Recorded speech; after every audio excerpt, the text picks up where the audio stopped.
Hello friends, स्वागत है आपका मेरे YouTube channel learn with Mahindra के साथ।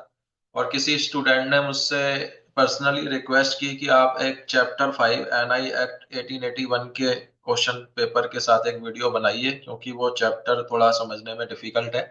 देखिए, मैं क्वेश्चन पेपर के साथ वीडियो तो बना रहा हूँ, मैं आप लोगों को वो क्वेश्चन पेपर की एक वीडियो प्रेजेंट करूंगा जो अभी बना रहा हूँ। लेकिन मैं इस वीडियो के साथ साथ एनआई एक्ट से जुड़ी हुई जो पहले मैंने वीडियो बनाई है जिसके बारे में एनआई एक्ट के बारे में उसमें बताया गया है, आप उन दो तीन छोटी छोटी वीडियो हैं उनको भी साथ में देखें। पहले आप उनको देखेंगे तो आपको क्वेश्चन पेपर भी आसानी से समझ में आ जाएगा, क्योंकि जब तक टॉपिक नहीं समझेंगे, जब तक क्वेश्चन समझना बहुत डिफिकल्ट होता है। तो चलिए हम आज का अपना क्वेश्चन पेपर एनआई एक्ट 1881 से जुड़ा हुआ स्टार्ट करते हैं। मैं आप लोगों के सामने क्वेश्चन पेपर डिस्प्ले कर रहा हूँ और फिर हम उसको आपके सामने डिस्कस करेंगे। सभी लोग लास्ट तक इस वीडियो के साथ बने रहें, क्योंकि कोई भी क्वेश्चन एग्जाम के अंदर पूछा जा सकता है। अगर आप क्वेश्चन बीच में स्किप कर देंगे तो हो सकता है कि कोई क्वेश्चन आपने स्किप किया और वही एग्जाम में पूछ लिया जाए। तो इसलिए क्वेश्चन पेपर पूरा ध्यान से समझें, और इसमें से डेफिनेटली आपको दो तीन क्वेश्चन एग्जाम में जरूर मिलेंगे इस चैप्टर से। चलिए हम अपना क्वेश्चन पेपर पढ़ना स्टार्ट करते हैं। हमारा पहला क्वेश्चन है, which of the following instrument are not covered under negotiable instrument act.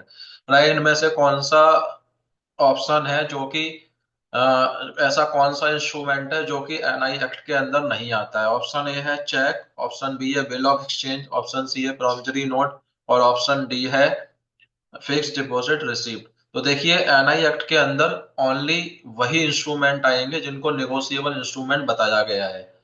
तो चेक हमारा नेगोशिएबल इंस्ट्रूमेंट है, बिल ऑफ एक्सचेंज भी है, प्रॉमिसरी नोट भी है।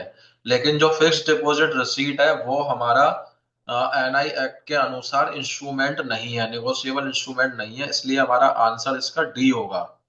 हमारा आंसर इसमें होगा डी। नेक्स्ट है हमारा क्वेश्चन 2। इसको पढ़ते हैं हम लोग जल्दी से।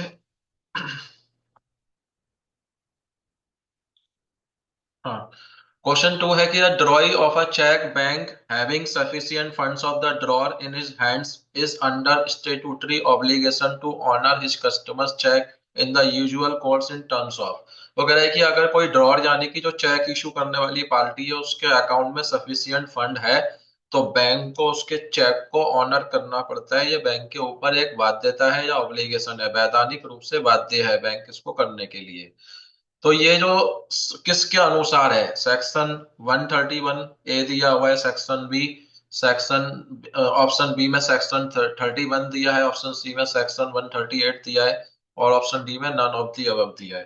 तो ये जो बाध्यता है, कानूनी बाध्यता, ये एनआई एक्ट के अनुसार सेक्शन 31 के अनुसार बैंक के ऊपर है कि उसको उसका चेक ऑनर करना पड़ेगा अगर उसके अकाउंट के अंदर सफिशियंट बैलेंस है। आंसर बी होगा इसका। Question number 3, protection to collecting banker is available under which section of negotiable instrument act। तो कह रहा है कि एनआई एक्ट के कौन सी धारा के अनुसार बैंकर को प्रोटेक्शन दिया जाता है। ऑप्शन ए है 31, option B section 131, option C 138, और option D none of the above. तो हमारे सेक्शन 131 के अनुसार एक बैंकर को प्रोटेक्शन दिया जाता है, इसलिए इसका आंसर होगा we, section 131। Question number 4. Shyam has given a check of State Bank of India to Ram, who has a saving account with Punjab National Bank. Who is the drawer in this case? वो कह रहा है कि श्याम ने एक state bank of India का check Ram को दिया है जिसका कि अकाउंट पंजाब नेशनल बैंक में है। तो इसमें ड्रॉर कौन है, इस ट्रांजैक्शन में ड्रॉर कौन है। देखिए, चेक जो इशू करता है उस पार्टी को ही हम ड्रॉर कहते हैं, है ना। तो यहाँ श्याम ने किया है तो श्याम ही ड्रॉर होगा। तो हम ऑप्शन देख लेते हैं। ऑप्शन ए है राम, ऑप्शन बी है श्याम, ऑप्शन सी है एसबीआई, और ऑप्शन डी है पीएनबी। तो श्याम हमारा ड्रॉर है, इसलिए हमारा आंसर होगा B. Question number 5। Question number 5 है कि protection to collecting banker under NI act 1881 is available if. तो कह रहा है कि जो प्रोटेक्शन है वो एनआई एक्ट के अनुसार कब बैंकर को मिलता है।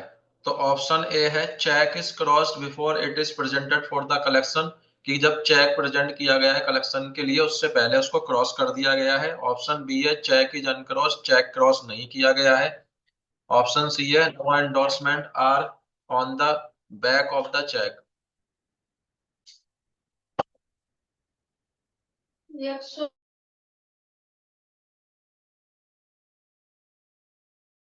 वीडियो बना लो।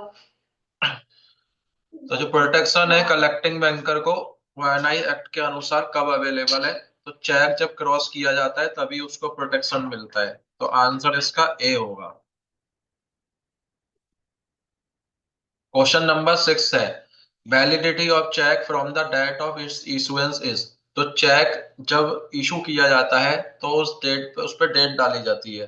तो उस डेट से चेक कब तक वैलिड रहता है? चेक की वैलिडिटी उस डेट से 3 महीने तक रहती है। तो ऑप्शन देख लेते हैं हम। ऑप्शन ए है 1 मंथ, ऑप्शन बी है 3 मंथ, ऑप्शन सी है 6 मंथ और ऑप्शन डी है नन ऑफ दी अबव। तो हमारा आंसर बी सही होगा। 3 मंथ की वैलिडिटी होती है हमारे चेक की जब चेक इशू किया जाता है। क्वेश्चन नंबर 7 है who can stop the payment of cheque. हमारा जो चेक है उसका पेमेंट कौन स्टॉप कर सकता है? देखिए चेक जो जारी करता है जिसे हम ड्रॉर कहते हैं वही चेक का पेमेंट स्टॉप कर सकता है, स्टॉप पेमेंट लेटर भेज के बैंक को। तो इसमें हम ऑप्शन देख लेते हैं क्या है। ऑप्शन बी है नॉमिनी, ऑप्शन बी है बेनिफिशियरी, ऑप्शन सी है ड्रॉर और ऑप्शन डी है ड्रॉई। तो सी हमारा आंसर होगा। ड्रॉर ही यानी कि जो आहरण करता है वही उसको क्या कर सकता है? चेक का पेमेंट रोक सकता है। आंसर इसका सी होगा। Question number 8 a check which is written by the bank because it is not payable due to insufficient funds in the account of the drawer then it is called। अगर कोई check था जो कि issue किया गया था और वो किसी इनसफिशियंट फंड होने की वजह से पर्याप्त मात्रा में उसमें धन पर्याप्त मात्रा में फंड नहीं था अकाउंट के अंदर, तो वो चेक क्या हुआ? डिसऑनर हो गया। तो ऐसे को हम क्या कहेंगे? इसको हम बाउंस चेक कहेंगे। इसको हम कहेंगे बाउंस चेक। ऑप्शन देख लेते हैं। ऑप्शन ए है डिलेट चेक, विलंबित, ऑप्शन बी है बाउंस चेक, ऑप्शन सी है क्रॉस चेक और ऑप्शन डी है नन ऑफ दी अबव। इसे हम ऑप्शन बी होगा बाउंस चेक होगा इसका answer. Question number 10 bank should return dispatch dishonoured instrument to the customer promptly without delay in case within. वो कह रहा है कि अगर जो बैंक है उसको क्या करना चाहिए? रिटर्न करना चाहिए, डिस्पेच करना चाहिए जो इंस्ट्रूमेंट डिसऑनर हो गया है कस्टमर को जल्दी से। वो कितने समय के अंदर अंदर करना चाहिए? उसे 24 आवर्स के अंदर डिस्पैच करना चाहिए। आंसर इसका ए होगा। Question number 11. A check may be crossed by the drawer, issuer, and holder by the drawing on its face two transverse parallel lines simply either or without words not negotiable. Company account payable is known। वो कह रहा है कि अगर कोई check simply cross कर दिया गया है और क्रॉस करने के बाद उसमें ये जो नॉट नेगोशिएबल या कंपनी या अकाउंट पे ऐसा लिखा गया है तो किस प्रकार की क्रॉसिंग मानी जाएगी? तो इसको हम जनरल क्रॉसिंग मानते हैं। हम ऑप्शन पढ़ लेते हैं। इंडोर्स क्रॉसिंग, ऑप्शन बी है जनरल क्रॉस, ऑप्शन ए है इंडोर्स क्रॉसिंग, ऑप्शन बी है जनरल क्रॉसिंग, ऑप्शन सी है स्पेशल क्रॉसिंग, ऑप्शन डी है नन ऑफ दी अबव। इसे हम जनरल क्रॉसिंग ही कहेंगे। ये हमारा जनरल क्रॉसिंग होगा। ऑप्शन हाँ क्वेश्चन नंबर 12 है the special crossing of cheque means. Special crossing क्या होता है? देखिए जब दो तिरछी लाइनों के बीच में चेक की दो तिरछी लाइनों के बीच में बैंक का नाम स्पेसिफाई किया जाता है तब हम उसे स्पेशल क्रॉसिंग कहते हैं। हम ऑप्शन पढ़ लेते हैं। ऑप्शन पढ़कर हम देखते हैं कौन सा आंसर सही है। ऑप्शन ए है when it bears the name of the bank between two transverse parallel lines. जब दो तिरछी लाइनों के बीच में बैंक का नाम डाला जाता है, बैंक का नाम अंकित हो, तो उसको हम स्पेशल क्रॉसिंग कहते हैं। हमारा ऑप्शन ए ही आंसर है। ये सही है। ऑप्शन बी और सी भी पढ़ लेते हैं वैसे हम, लेकिन हमारा ऑप्शन आंसर ए सही है। That cheque is to be credit in the account of the pay only. वो कह रहा है कि इसका मतलब क्रॉसिंग स्पेशल क्रॉसिंग का मतलब है कि वो अकाउंट में ही पे होगा। तो नहीं, ऐसा नहीं है। स्पेशल क्रॉसिंग का मतलब हमारा क्या है कि जो दो तिरछी लाइनों के बीच में बैंक का नाम स्पेसिफाई कर दिया है तो उसे स्पेशल क्रॉसिंग कहेंगे। इसका आंसर ए ही होगा हमारा। क्वेश्चन नंबर 13 एन अकाउंट पे क्रॉस चेक कैन बी। वो कह रहा है कि अगर कोई क्रॉस चेक है जिसमें अकाउंट पे लिखा हुआ है तो उसका मतलब क्या है? इसका मतलब है कि वो चेक ओनली अब पे के अकाउंट में ही क्रेडिट होगा। तो हम ऑप्शन पढ़ लेते हैं। ऑप्शन है paid in cash over counter, नहीं ऐसा नहीं होगा। ऑप्शन बी है credit in the account of endorsee, endorsee के खाते में जमा होगा, नहीं। Credited in the account of पेई ओनली, ओनली पेई के अकाउंट में क्रेडिट होगा। ऑप्शन सी सही आंसर है हमारा। डी भी पढ़ लेते हैं। Ignored because it has legal cognizance, नहीं ये नहीं, ये इससे मैच नहीं करता है। हमारा आंसर सी सही है, ओनली पेई के अकाउंट में ही वो क्रेडिट होगा। Question number 14, a cheque can be made payable to a bearer और to the order of payee, the bearer cheque is negotiated. वो कह रहा है कि एक चेक है जो कि पेबल किया गया है बैरियर, और ऑर्डर पेई को दिया गया है। तो वो जो बैरियर चेक है वो नेगोशिएट कब होगा? वो डिलीवरी के बाद नेगोशिएट होगा ओनली। डिलीवरी के बाद भी हो सकता है, इंडोर्समेंट के बाद भी हो सकता है, इसलिए आंसर सी आएगा, endorsement and delivery only. C answer ठीक है। नेक्स्ट चलते हैं हम लोग। Question number 16, which of the following statement are true with regard to endorsement on instrument? Endorsement के संदर्भ में कौन सा कथन हमारा जो है वो सही है, सत्य है? Option A, endorsement can be made by the payee only on the back of the instrument, नहीं ये सत्य नहीं है। Option B, endorsement can be made by attaching a slip of a launch if the space on instrument is not enough, ये ठीक है। endorsement cannot be partial, ये भी ठीक है। नहीं ये सही नहीं है। ऑप्शन डी है ऑल ऑफ दी अबव, तो ये तो हो नहीं सकता, इसलिए आंसर बी होगा। बी वाला हमारा सत्य है। Question number 17, while collecting outstation check for his customer the bank acts, अगर कोई बैंक किसी कस्टमर के आउट स्टेशन चेक को कलेक्ट करता है तो वो एजेंट का रोल प्ले करेगा, इसलिए आंसर इसका वी होगा। Question number 18, the deposit accepted by a banker payable on demand और otherwise are dash for him, अगर कोई डिपॉजिट बैंक ने लिया है तो वो डिमांड पे ही क्या होना चाहिए, पेबल होना चाहिए। और अगर वो पेबल नहीं है डिमांड पे तो वो फिर उसके लिए लाइबिलिटी बन जाएगा, बैंक के लिए ये दायित्व बन जाएगा। आंसर इसका होगा वी होगा, तय हो जाएगा। मतलब इसका मतलब क्या है कि कोई भी कस्टमर बैंक में पैसा जमा करे तो वो ऑन डिमांड पैसा विड्रॉल कर सकता है। अगर बैंक उसको मना कर रहा है इसका मतलब बैंक के पास पैसा नहीं है, बैंक ने कहीं उस पैसे को वेस्ट कर दिया, खर्च कर दिया। अब ये बैंक की लाइबिलिटी बन गई है, अगर वो पैसा वापस नहीं आया उसे देना पड़ेगा। Question number 19, an offence under section 138 of Negotiable Instrument Act 1881 shall be deemed to have been committed if the cheque have been return for the reason. वो कह रहा है कि सेक्शन 138 है जो एनआई एक्ट का, उसके अनुसार अगर कोई चेक जिन किन कारणों से वापस किया जाएगा, जब ये मान लिया जाएगा कि ऑफ जो ड्रॉर है उसने ऑफेंस क्रिएट कर दिया है, ऑफेंस कर दिया, उसने अपराध कर दिया है। तो वो कारण क्या होंगे? तो हमें ऑप्शन पढ़ना पड़ेगा। ऑप्शन है इनसफिशियंट फंड, ऑप्शन बी है एक्सीड अरेंजमेंट, ऑप्शन सी है रेफर टू द ड्रॉर, और ऑप्शन डी है ए and B.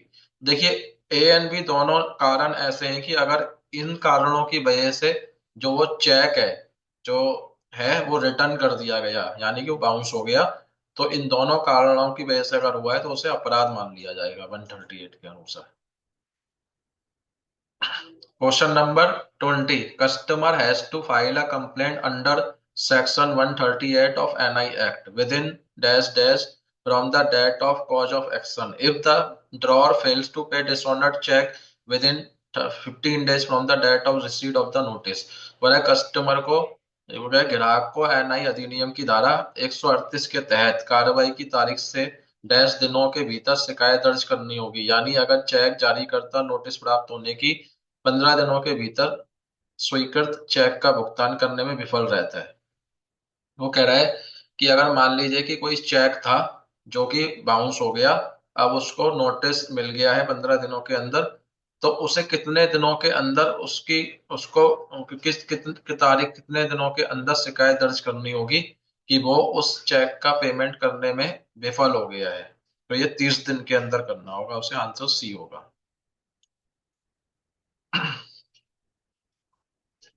Question number 21, An order check is converted into barrier or barrier check is converted into order. Which one is the type of material alteration? देखिए कोई एक order check था जिसको कि barrier में convert किया रहा, बैरियर को ऑर्डर में कन्वर्ट किया रहा है। किस प्रकार का ऑल्ट्रेशन किया जा रहा है इसमें? Option A bearer to order, ये ठीक है। ऑप्शन बी है ऑर्डर टू बैरियर, दोनों किए जा रहे हैं।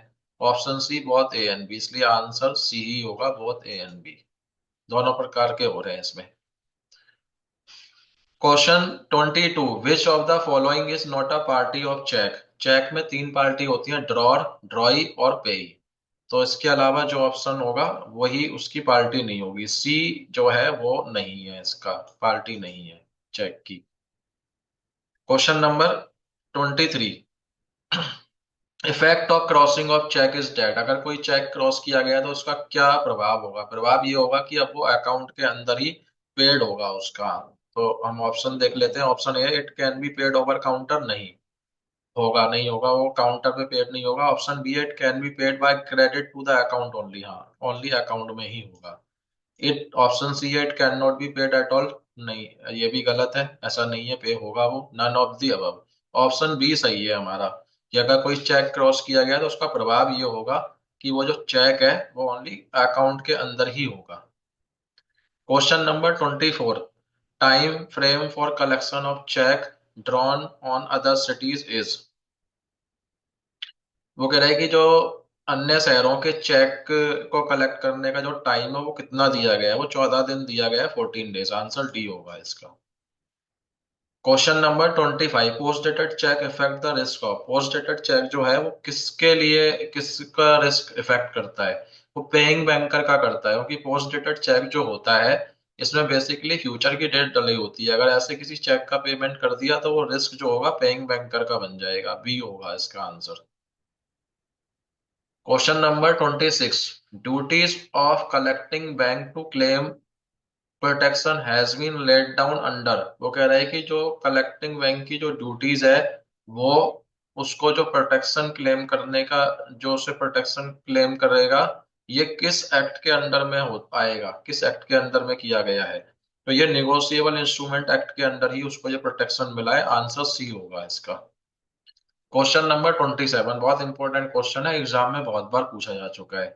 तो कह रहा है कि post dated cheque should be presented for payment. जो पोस्ट डेटेड यानी आगामी तिथि का चेक है, जैसे फ्यूचर की डेट पड़ी है, इसको आप तभी प्रेजेंट कर सकते हैं पेमेंट के लिए जब वो डेट आ जाए या उसके बाद। तो हम ऑप्शन देखते हैं। ऑप्शन ए बिफोर, पहले नहीं होगा, ओनली ऑन, उस डेट पे होगा। और या सी ऑन एंड आफ्टर, तो ऑन एंड आफ्टर हो सकता है, उस डेट पे या उसके बाद, ये हो सकता है। सी सही होगा। हिंदी में है ना, आप इसको को या उसके बाद कर लेना, को और उसके बाद, ये या से पहले को लगा लीजिए आप, जिससे कि आपका सही आंसर हो जाएगा, सी होगा, ऑन एंड आफ्टर।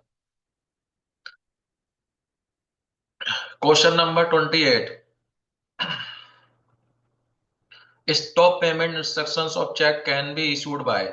कि अगर कोई ड्रॉअर अपने चेक का पेमेंट रुकवाना चाहता है तो उसे स्टॉप पेमेंट लेटर देना होगा बैंक को। तो वो ड्रॉअर के द्वारा ही किया जा सकता है जिसने चेक इशू किया है, आंसर होगा सी इसका, ड्रॉअर। ड्रॉअर को हम आहरणकर्ता भी कहते हैं। क्वेश्चन नंबर 29, यहाँ लेखक की जगह आप आहरणकर्ता भी कह सकते हैं उसे, लेखक शब्द की जगह आप आहरणकर्ता कर लीजिए। Question number 29, dishonour of cheque by a banker without any justifiable reason is called. अगर किसी चेक का डिसऑनर कर दिया गया बिना किसी कारण के, कोई कारण नहीं था, बैंक ने डिसऑनर कर दिया, तो उसको हम रॉन्गफुल डिसऑनर कहेंगे चेक का। ये हमारा आंसर डी होगा, ये रॉन्गफुल है, ये नहीं कर सकता बैंक ऐसा। Question number 30, section 131 A of NI act extend the protection granted to banker while. देखिए इसको समझिए, अच्छा क्वेश्चन है, एग्जाम में पूछा जा सकता है। एनआई अधिनियम की धारा 131 ए बैंकर को निम्नलिखित मामलों में दी गई सुरक्षा प्रदान करता है। कब उसको सुरक्षा मिलेगी बैंकर को? बैंकर को सुरक्षा मिलेगी जब वो किसी चेक या ड्राफ्ट का पेमेंट रिसीव कर रहे हैं, आंसर होगा A, receiving payment of cheque and drafts. इसको जो सुविधा जो मिलेगी प्रोटेक्शन की, वो पेमेंट रिसीव करते हुए मिलेगी। तो हमारा ये जो चैप्टर है, एनआई एक्ट के क्वेश्चन पेपर हमने आप लोगों से डिस्कस किया है। पीडीसी चेक से जुड़ा हुआ क्वेश्चन एग्जाम में जरूर पूछा जाता है, आप उसको अच्छे से समझ के जाएं। और मैं इस चैप्टर से जुड़े हुए जो टॉपिक हैं, छोटे छोटे वीडियोस मैंने पहले बनाए हैं, मैं उनका लिंक आपको दे देता हूँ इस वीडियो के अंदर। आप उसको पहले देखें जिससे कि आपको एनआई एक्ट के बारे में एक बेसिक आइडिया हो, तब आपको ये क्वेश्चन आसानी से और समझ में आ जाएंगे। आप मेरी वीडियोस को, और जो जरूरतमंद लोग हैं जिनको डीआरए का एग्जाम पास करना है, आपके दोस्त हैं, आपके कलीग हैं, आपके जानकार हैं, उनको रेफर करें ताकि उनको भी मदद मिले। मेरा जो पर्पज है ये वीडियो बनाने का, डीआरएस के एग्जाम में मदद करना ही है। आप अपने तक सीमित ना रखें, आपको मिले तो औरों को भी दें आप। मैं ऐसे ही नई नई वीडियो बैंकिंग से जुड़ी हुई, करियर से जुड़ी हुई लाता रहूंगा। आप मेरे चैनल को सब्सक्राइब कीजिए, बेल आइकन दबा लीजिए, जिससे कि आने वाले टाइम में आपको वीडियोस मिलती रहें। और जब तक के लिए आप सभी का बहुत बहुत धन्यवाद, और मेरे साथ जुड़े रहें। हम फिर मिलेंगे अगली वीडियो में। और आप सभी को नए साल की बहुत बहुत ढेर सारी शुभकामनाएं। आप सभी का नया साल बहुत अच्छा हो। आप सभी अपने इस नए साल में कुछ नए आयाम हासिल करें, और अपने आने वाले साल के लिए कुछ नया करें आप। धन्यवाद। फिर मिलेंगे हम आपसे अगली वीडियो में।